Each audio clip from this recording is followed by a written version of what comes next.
doesn't. He's a freaking nerd. I think I'm gonna check Swarovski.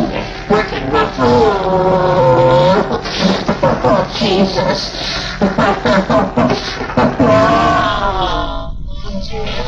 Yeah.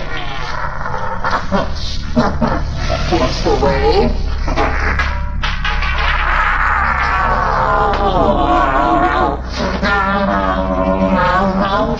Your love is fading.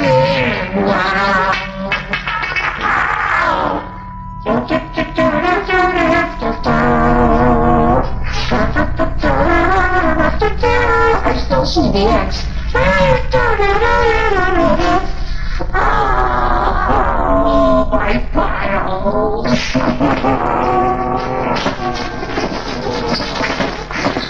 Oh, I just made a giant masterpiece for all the greatest world newspaper nerds.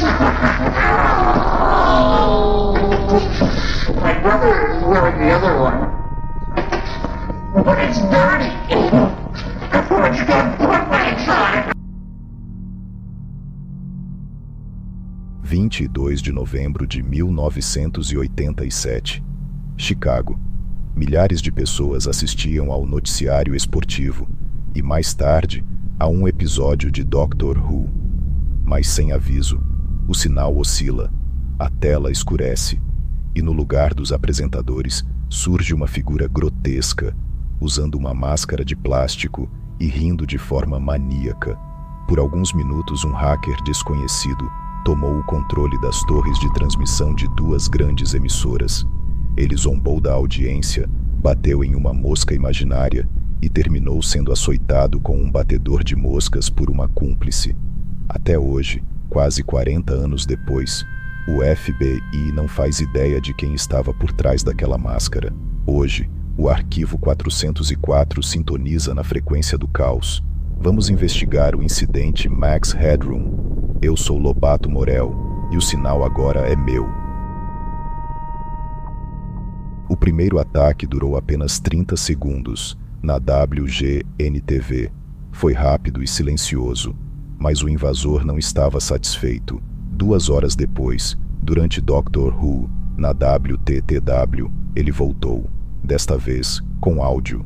De acordo com a revista Aventuras na História, o invasor disparou frases desconexas, zombou de um apresentador local chamando-o de nerd e cantarolou o tema de um desenho animado. O sinal era tão forte que os técnicos da emissora não conseguiram derrubá-lo. O hacker não estava apenas brincando. Ele tinha um equipamento de transmissão de alta potência e sabia exatamente o que estava fazendo. Mas como, tecnicamente, ele fez isso? De acordo com os registros da Wikipédia, o hacker não precisou invadir os prédios das emissoras.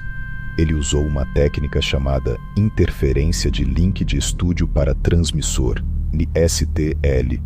Ele posicionou seu próprio equipamento, provavelmente um transmissor de micro-ondas de alta potência, em um local elevado, possivelmente entre o estúdio e a antena transmissora. Ao disparar um sinal mais forte na mesma frequência, ele atropelou a programação original. Foi uma batalha de força bruta eletrônica no horizonte de Chicago. O FBI estimou que o custo do equipamento na época era de alguns milhares de dólares, o que sugere que o invasor era um entusiasta sério ou um profissional do ramo. A Wikipédia também nos ajuda a decifrar os sons bizarros daquela noite. O áudio estava distorcido propositalmente para esconder a voz do invasor, mas ele mencionou slogans de comerciais de refrigerante e o nome de um dos apresentadores da WGN. E o final? Aquela cena bizarra onde ele abaixa as calças e uma mulher o atinge com um batedor de moscas? O painel de metal que ele usou no fundo foi identificado como uma peça de construção civil comum na Chicago dos anos 80.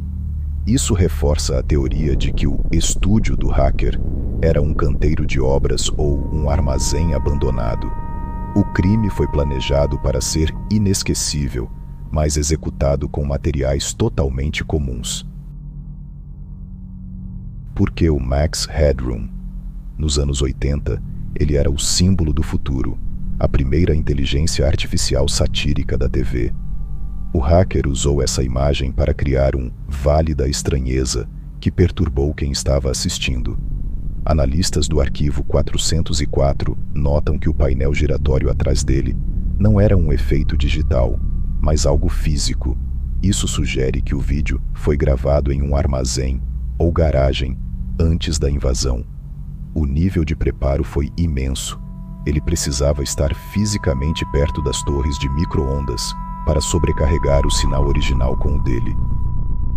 O FBI entrou no caso, mas bateu de frente com um muro de silêncio. No Reddit e em fóruns de tecnologia, as teorias são fascinantes. Alguns acreditam que foi uma vingança de um ex-funcionário demitido de uma das emissoras. Outros apontam para uma dupla de irmãos excêntricos da cena hacker de Chicago, conhecidos por terem equipamentos de rádio de elite. Mas se eles foram pegos, por que nunca houve uma prisão? A verdade é que, tecnicamente, o crime prescreveu.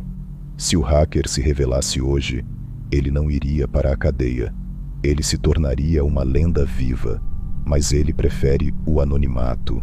O silêncio é o seu troféu final. Mas se o crime foi tão público, como ninguém foi pego? No Reddit, investigadores amadores ainda discutem os mínimos detalhes daquela noite. O consenso na comunidade é de que o invasor não era um gênio do mal, mas provavelmente um entusiasta de rádio local, com um rancor específico contra a gerência das emissoras. O debate no r/Today Learned levanta uma pista fascinante. O hacker parecia conhecer os horários exatos das trocas de turno dos técnicos. Isso sugere que o Max Headroom poderia ser um funcionário de baixo escalão ou alguém que frequentava os círculos sociais da engenharia de TV de Chicago. Eles não estavam apenas invadindo um sinal. Eles estavam mandando um recado interno. Quase 40 anos depois, o Reddit ainda tenta ligar os pontos, mas o hacker continua sendo o único que riu por último, literalmente. Mas por que diabos usar essa máscara? Para entender o hacker, você precisa entender o fenômeno. Segundo o IMDb, a série Max Headroom estreou exatamente em 1987 e era uma ficção científica cyberpunk, ambientada em um futuro distópico onde as redes de TV governavam o mundo. O personagem era um apresentador de inteligência artificial sarcástico e cheio de glitches. O hacker de Chicago foi brilhante na sua ironia. Ele usou o maior símbolo do poder da TV daquela época para atacar a própria TV.